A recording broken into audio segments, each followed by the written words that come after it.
While the leader of Iran's Islamic Revolution, Ayatollah Sayyid Ali Khamenei, says American officials are lying when they say that they're not seeking regime change in Iran. Ayatollah Khamenei says the United States would not hesitate if it were able to do so. آمریکایی‌ها در برخی از اظهارات و لفاظی‌هاشون میگن ما دوست ملت ایرانیم. دروغ میگن. در خلال کارهاشون میشود فهمید ایران رو تهدید میکنن. اون وقت توقع دارن که جمهوری اسلامی از قدرت دفاعی خود بکاهد. این خنده‌آور نیست؟ این مسخره نیست؟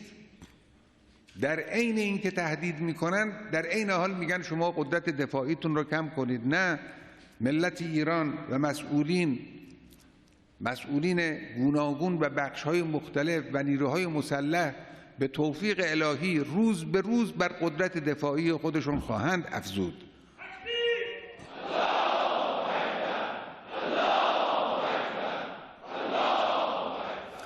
The leader noted that compromise with arrogant powers will lead to nowhere. Ayatollah Khamenei says the secret to the longevity of Iran's Islamic Revolution is its reliance on Islamic values. Iran's leader added that seeking independence should not be translated into hostility with the rest of the world. He said independence means resistance against the interventionist powers who don't respect the dignity of other nations for their personal interests. Ayatollah Khamenei made the remarks during an address to the commanders of the Islamic Republic of Iran's Air Force. We're joined by Professor from University of Tehran, Professor Mohammad Marandi. Thank you so much for being with us, Professor Marandi. Well, let's look at the leader of Iran, some of the statements that he made today. Basically said that if the United States could actually be able to perform a regime change in Iran, they still would not hesitate to do so. Your take, sir, and exactly why do you think the leader is saying this at this time, and your overall perspective of the comments? Well, I think it's largely based on documents. If you recall, when WikiLeaks documents were released, there were a significant amount of documents that showed how senior officials of the U.S. administration as well as European governments were talking about creating change in Iran through pressure. And the idea behind the sanctions, not just the recent sanctions, but the older sanctions that were imposed years ago, was in order to bring about poverty in Iran and hardship so that ordinary people would rise up and overthrow the political order. That's something that we can read repeatedly in different documents that have been revealed on different occasions.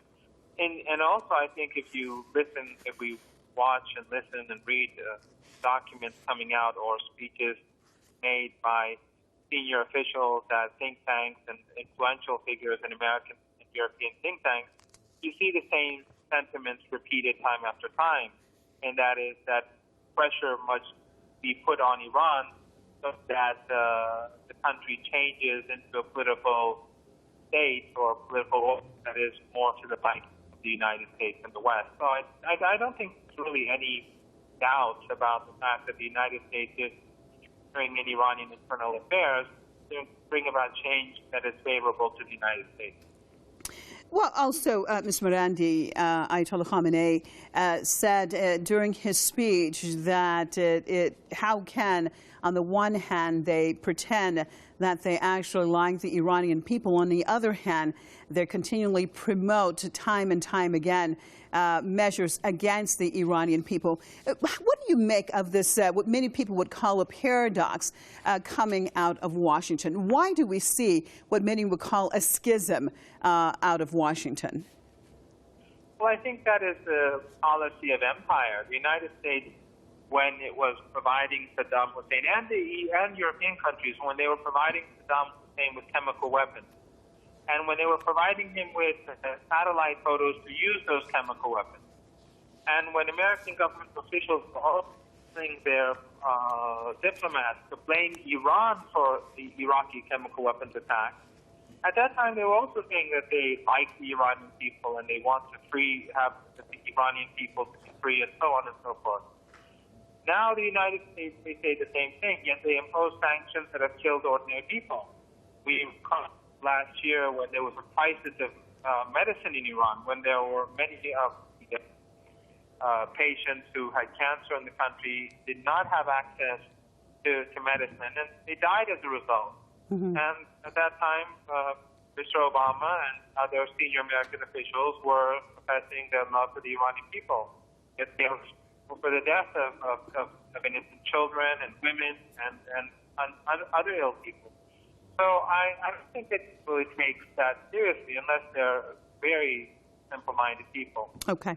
Thank you so much for being with us, Professor Mohammad Marandi from the University of Tehran.